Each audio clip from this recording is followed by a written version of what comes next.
Radhe Radhe friends, आज की इस वीडियो में हम आपको बताएंगे साल 2025 में निर्जला एकादशी का व्रत कब है एवं आज के दिन कौन सी व्रत की कथा है जो हमें जरूर श्रवण करनी चाहिए।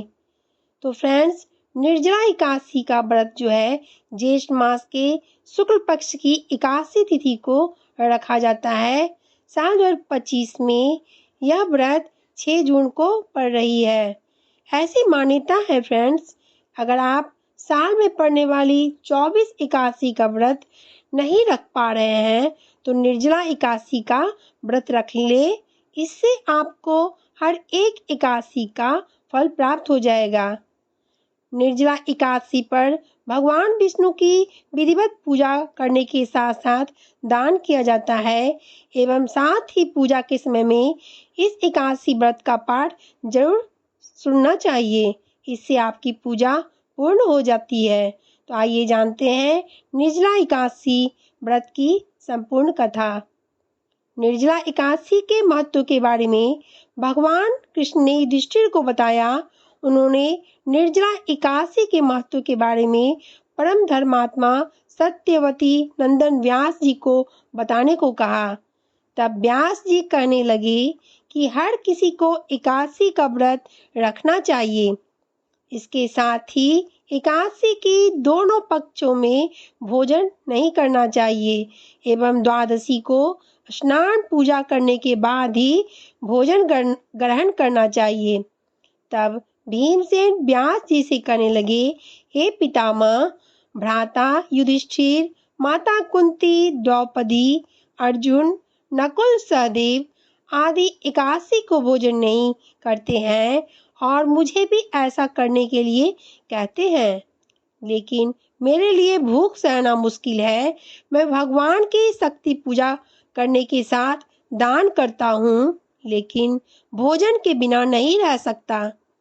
इस पर व्यास जी कहते हैं, हे भीमसेन, यदि तुम नरक को बुरा और स्वर्ग को अच्छा समझते हो तो प्रति मास की दोनों एकादशियों के दोनों पक्षों में तुम अन्न मत खाया करो। भीमसेन कहने लगे, हे पितामह, मैं तो पहले ही कह चुका हूँ कि मेरे से भूख सहन नहीं होता। अगर साल भर में कोई एक ही व्रत करना पड़े तो मैं रख सकता हूँ, क्योंकि मेरे पेट में वृक्क नाम वाली अग्नि है।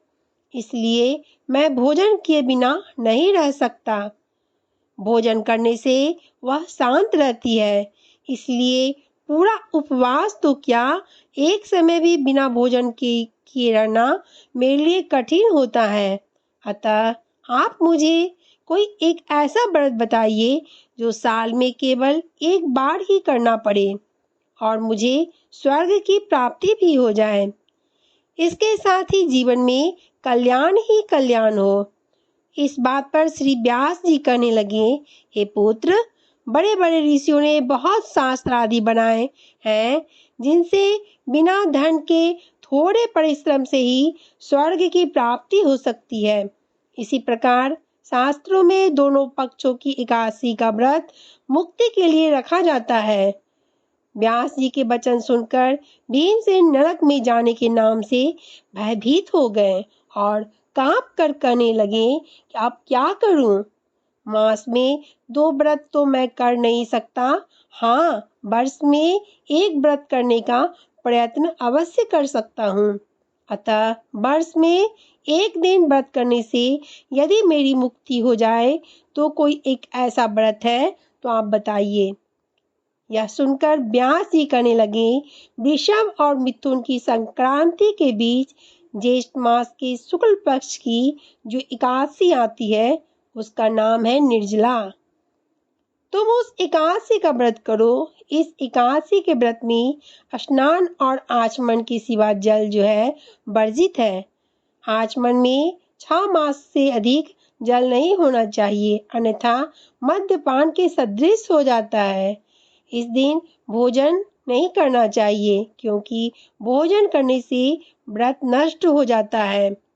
यदि एकादशी को सूर्योदय से लेकर द्वादशी के सूर्योदय तक जल ग्रहण न करे तो उसे सारी एकादशियों के व्रत का फल प्राप्त होता है।